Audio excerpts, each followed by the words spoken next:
The cabin was never part of our story. Not really. For 35 years of marriage, my husband, Daniel, kept it in the shadows of his words, tucked away like something too fragile or too dangerous to bring into the light.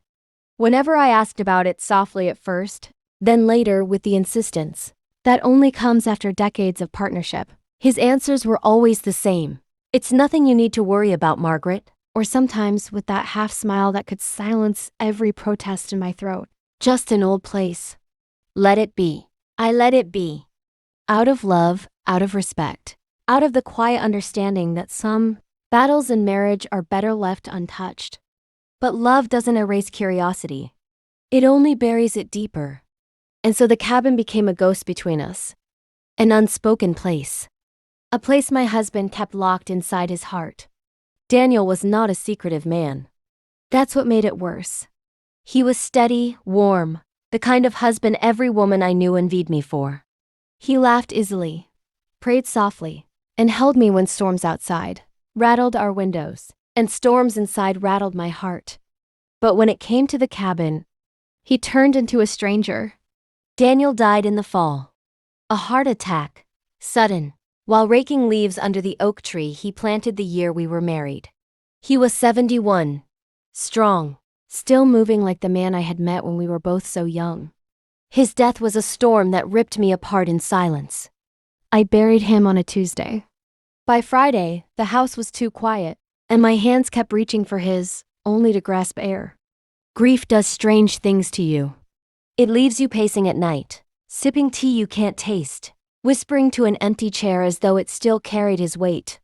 And in that hollow silence, the cabin returned to me like a whisper.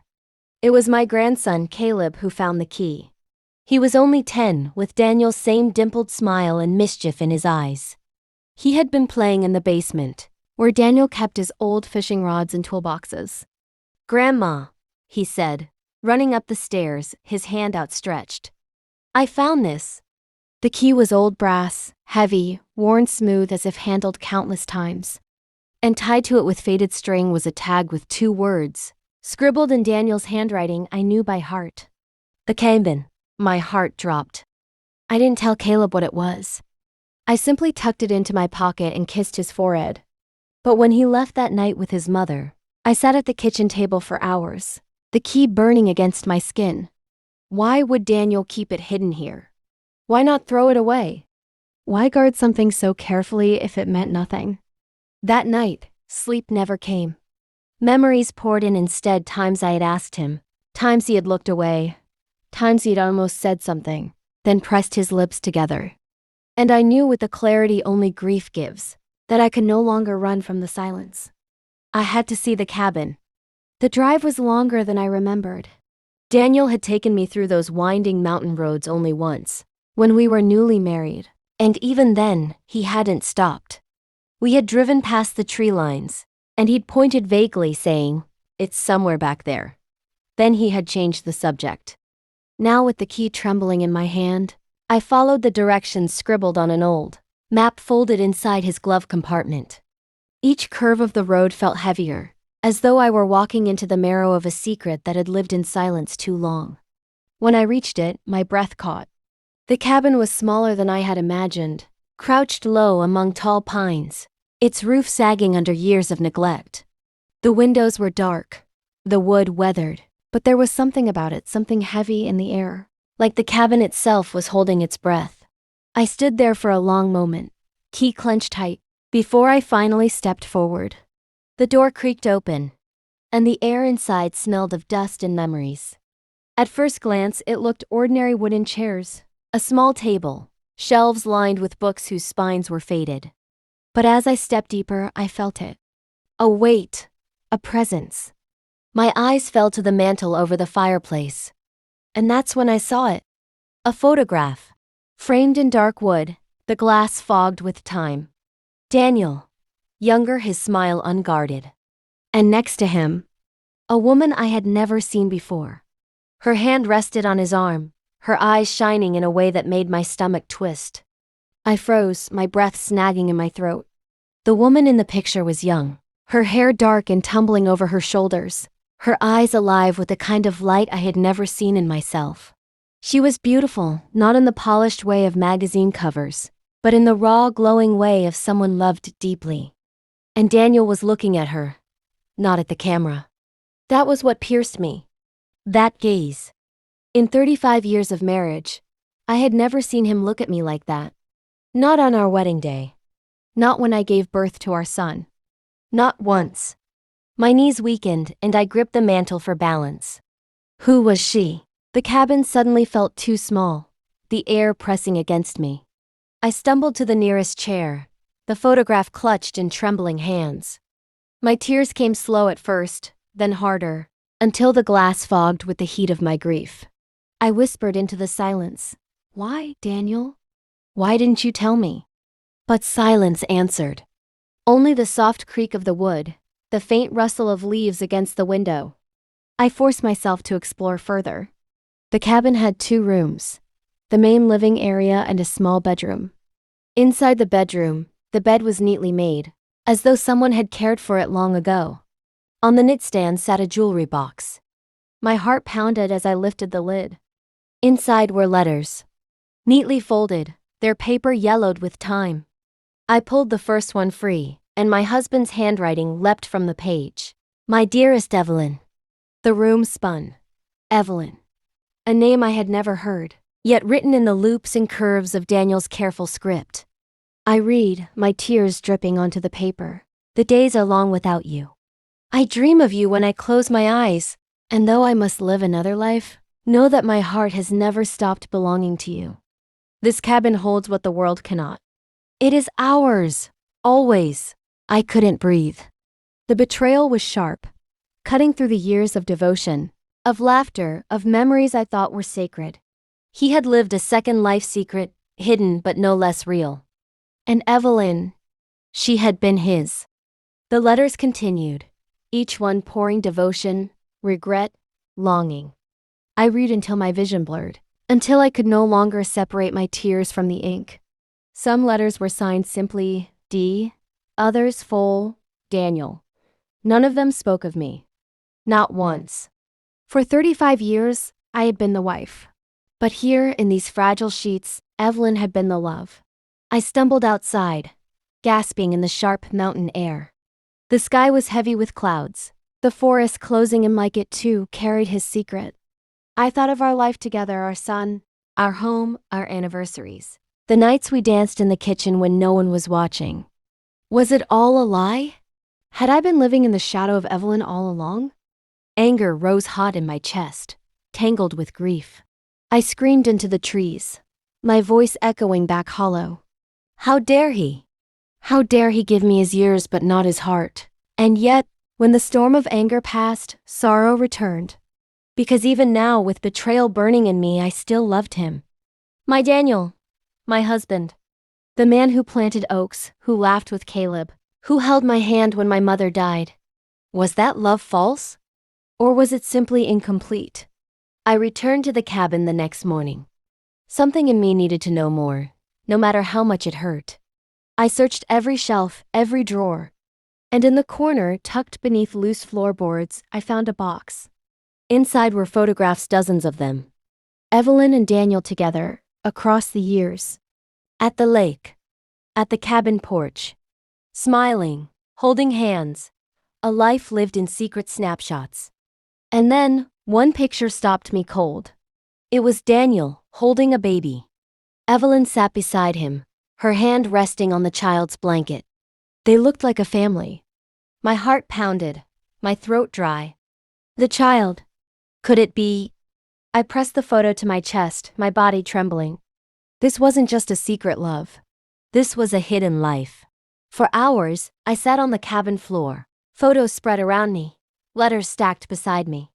A mosaic of the man I thought I knew, shattered by truths I never imagined. Daniel had been 2 men. One for me, one for Evelyn. And I didn't know which was real. I couldn't move. The picture trembled in my hands, my chest heaving like I had just run miles. Daniel, my Daniel, smiling with Evelyn and a child I had never known existed. The photo felt heavier than its weight. It was more than paper and ink. It was proof. Proof that there had been a world outside mine. A world he built and guarded. And I had been locked outside it for my entire marriage. The baby's face was soft, unformed, but I stared at it until my eyes blurred. Who was this child? Where were they now?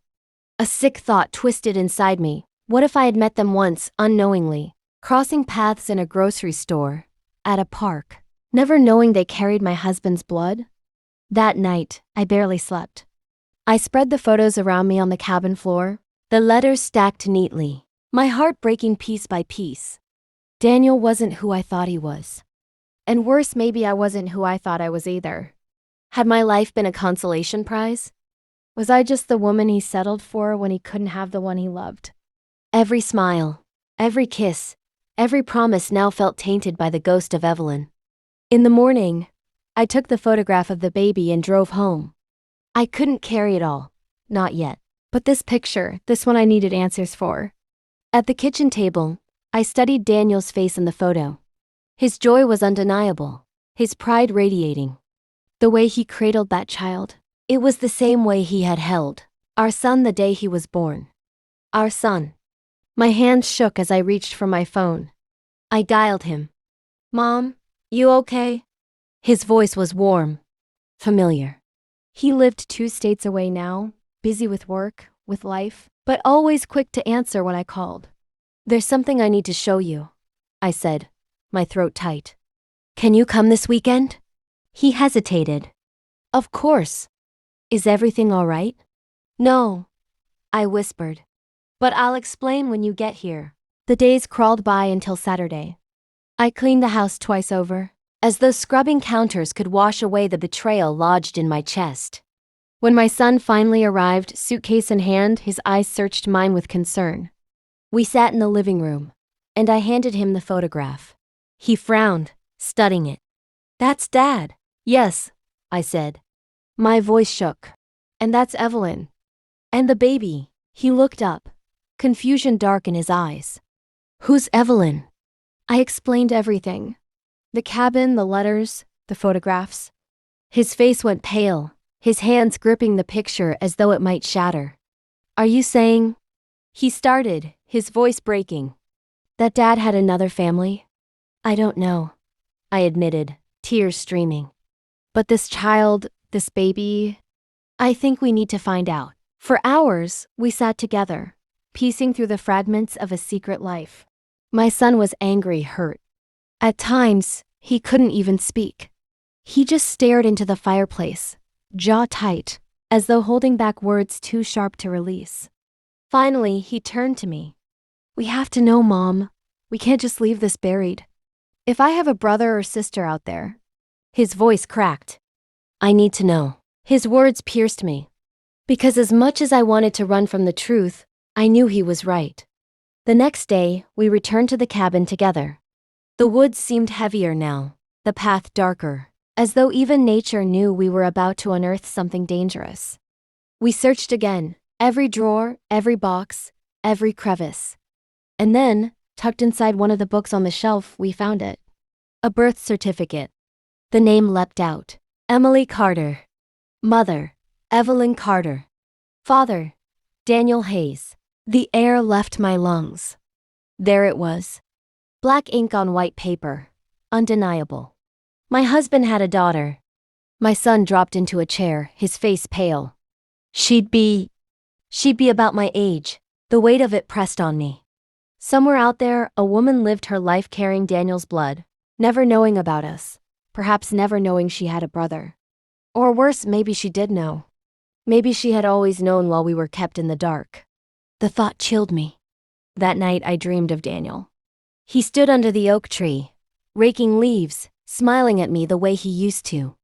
But when I reached for him, Evelyn appeared beside him, her hand slipping into his.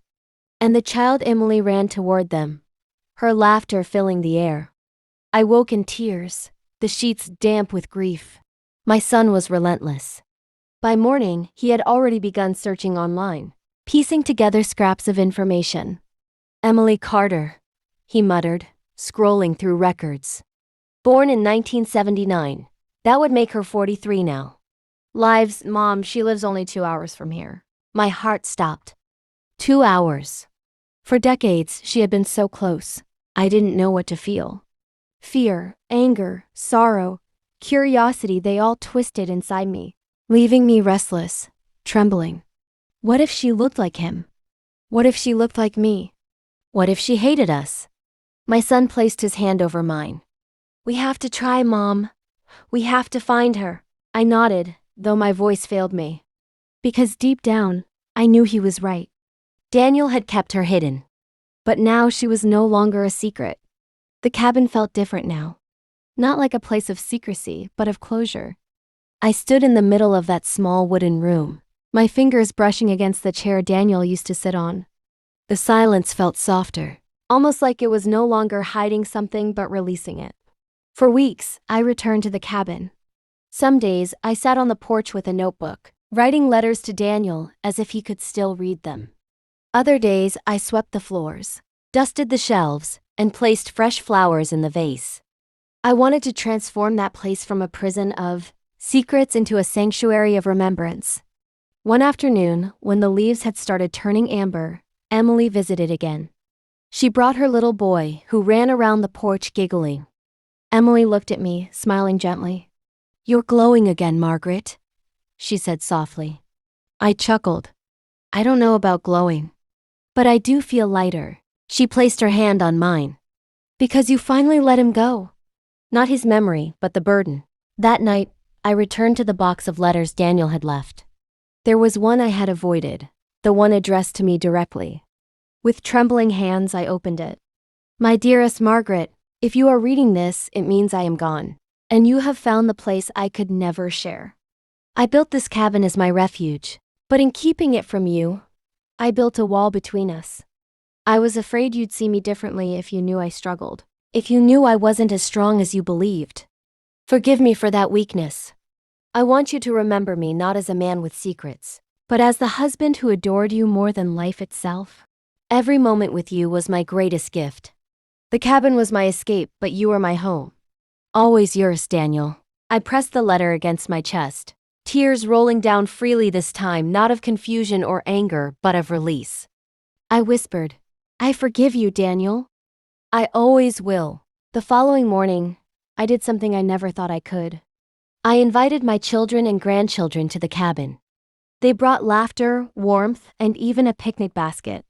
The cabin was filled with voices, stories, jokes, and the smell of roasted marshmallows. For the first time, the cabin wasn't a place of isolation. It was alive, full of the family Daniel had loved so deeply. Later that evening, as everyone left, I stood on the porch one last time. The sun was setting, painting the sky with streaks of gold and crimson. I closed my eyes and felt a breeze sweep past me, almost like Daniel's hand brushing mine. "I'll carry you in my heart," I whispered. "But I'll live fully too." And for the first time since his death, I stepped away from the cabin without looking back, not because I was leaving him behind, but because I was finally taking him with me.